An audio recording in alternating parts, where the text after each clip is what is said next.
പ്രധാനപ്പെട്ട ഒരു ദിവസമാണ് നാളെ. കഴിഞ്ഞ മണിക്കൂറിൽ നമ്മൾ പറഞ്ഞതാണ്, നടിയെ ആക്രമിച്ച കേസിൽ നാളെ വിധി വരാൻ പോവുകയാണ്. ഈ വിവാദങ്ങളൊക്കെ നിറഞ്ഞ കേസിലൊടുവിൽ ജുഡീഷ്യറിയും പ്രതിക്കൂട്ടിലാകുന്ന ഒരു വിഷയം കൂടി മാറുകയായിരുന്നു ഈ നടിയെ ആക്രമിച്ച കേസ്. കാരണം എന്താണെന്നോ, നടിയെ ആക്രമിച്ച ദൃശ്യങ്ങളടങ്ങിയ മെമ്മറി കാർഡ് ആ സമയത്ത് പരിശോധിച്ചു എന്നതാണ് ജുഡീഷ്യറിയെ പിടിച്ചുലച്ചത്. എത്രമാത്രം വിവാദമായ ഒരു കാര്യമായിരുന്നു അല്ലേ.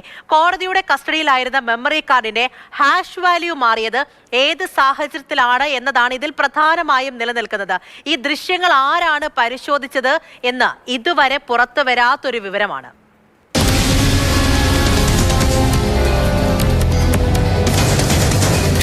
നടിയെ കാറിൽ തട്ടിക്കൊണ്ടുപോയ ശേഷം ആക്രമിച്ച അവരുടെ ദൃശ്യങ്ങൾ പൾസർ സുനി കയ്യിലുണ്ടായിരുന്ന മൊബൈൽ ഫോണിൽ പകർത്തുകയായിരുന്നു. അതാണ് ഈ കേസിലെ നിർണായക തെളിവായി മാറിയ മെമ്മറി കാർഡ്. ആ മെമ്മറി കാർഡിലെ ദൃശ്യങ്ങളിൽ എന്താണുള്ളത് എന്നതാണ് ഈ കേസിലെ ഏറ്റവും പ്രധാനപ്പെട്ടത്. അതിൻ്റെ ഹാഷ് വാല്യൂ മാറിയെന്നത് പിന്നീട് വലിയ നിയമ പോരാട്ടങ്ങൾക്ക് വഴിവെച്ചതാണ്. ജുഡീഷ്യറി വരെ പ്രതിക്കൂട്ടിലായ സംഭവം. ഇതാണ് ആലുവ പഴയ മജിസ്ട്രേറ്റ് കോടതി നിലനിന്നിരുന്ന സ്ഥലം. ഇപ്പോൾ ആ കെട്ടിടമൊക്കെ പൊളിച്ചു മാറ്റി പുതിയ കെട്ടിടം നിർമ്മാണം നടക്കാൻ പോകുന്നതേ ഉള്ളൂ. ഈ കേസുമായി ഈ സ്ഥലത്തിന് വലിയ ബന്ധമുണ്ട്.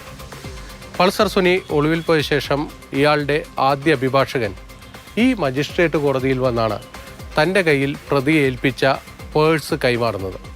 ആ പേഴ്സ് കോടതി പിന്നീട് പോലീസിന് നൽകി. ആ പേഴ്സ് എടുത്ത് പരിശോധിച്ചപ്പോഴാണ് അതിനുള്ളിൽ നിന്ന് ഒരു മെമ്മറി കാർഡ് കിട്ടുന്നത്.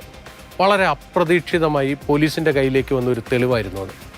ആ മെമ്മറി കാർഡ് ശാസ്ത്രീയ പരിശോധന നടത്തിയപ്പോഴാണ് നടിയെ ആക്രമിച്ച ഞെട്ടിക്കുന്ന ദൃശ്യങ്ങൾ പോലീസിന് കിട്ടുന്നത്.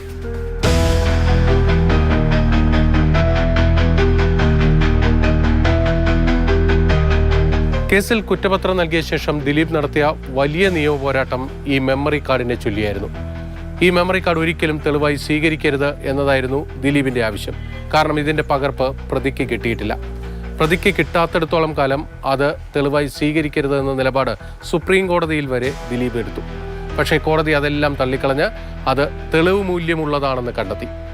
അതിൻ്റെ ദൃശ്യങ്ങൾ കോടതി മുറിക്കുള്ളിൽ ദിലീപിന് കാണാനും അതിൻ്റെ ശാസ്ത്രീയമായ കാര്യങ്ങൾ പരിശോധിക്കാനുമുള്ള അവസരം ഒരുക്കി നൽകി.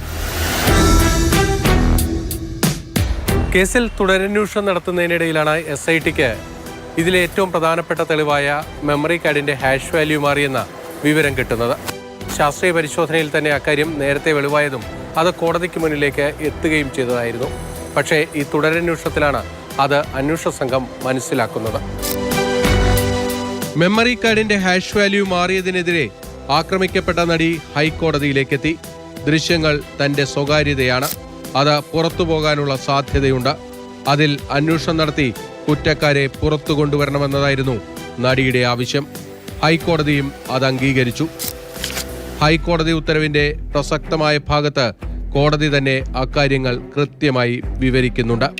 An enquiry or investigation into the allegation that somebody unauthorizedly accessed the memory card and copied and transmitted the contents of it will only remove the clouds on the judicial system. കൃത്യമായ ഉത്തരവാണ് ഹൈക്കോടതിയിൽ നിന്നുണ്ടായത്.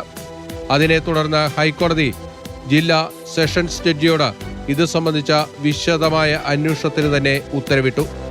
ഇതോടൊപ്പം തന്നെ ഇനി ഭാവിയിൽ ഇത്തരത്തിലുള്ള ദൃശ്യങ്ങൾ കൈകാര്യം ചെയ്യുന്നതിൽ മാനദണ്ഡങ്ങളും ഹൈക്കോടതി പുറപ്പെടുവിച്ചു. കേസിലെ ഇരയുടെ സ്വകാര്യതയുമായി ബന്ധപ്പെട്ടതാണ് അതിലെ മെമ്മറി കാർഡും ദൃശ്യങ്ങളും. അതാണ് ഹാഷ് വാല്യൂ മാറിയെന്ന് ബോധ്യപ്പെട്ടിരിക്കുന്നത്. അത് സംഭവിച്ചത് കോടതിയുടെ കസ്റ്റഡിയിലിരിക്കുകയാണ്. അവിടെയാണ് ജുഡീഷ്യറി ഈ കേസിൽ പ്രതിസ്ഥാനത്ത് വരുന്നത്. അതിൽ വിശദമായ അന്വേഷണം കോടതി തന്നെ നടത്തിയിട്ടുണ്ട്. ആ റിപ്പോർട്ട് ഇതുവരെ പുറത്തേക്ക് വന്നിട്ടില്ല. ആ അന്വേഷണത്തിന് വേണ്ടി ഈ കേസിലെ പരാതിക്കാരിയായ നടി വിവിധ കോടതികളിൽ വ്യവഹാരവും നടത്തിയിരുന്നു. അവരെ സംബന്ധിച്ചിടത്തോളം അത് അവരുടെ ഏറ്റവും സ്വകാര്യമായ ദൃശ്യങ്ങളാണ്. അത് മറ്റാരെങ്കിലും കണ്ടിട്ടുണ്ടെങ്കിൽ അത് വലിയ ക്രിമിനൽ കുറ്റവുമാണ്. അതിൽ എന്തുകൊണ്ട് ഇതുവരെ ഒരു നടപടി കൃത്യമായി വന്നിട്ടില്ല എന്നതാണ് ഏറ്റവും പ്രധാനപ്പെട്ട ചോദ്യം. അതിന് മറുപടി പറയേണ്ടത് ജുഡീഷ്യൽ സംവിധാനങ്ങൾ തന്നെയാണ്. കൊച്ചിയിൽ നിന്നും സുജയ് എഡ്വേർഡിനൊപ്പം ബിനിൽ, മാതൃഭൂമി ന്യൂസ്.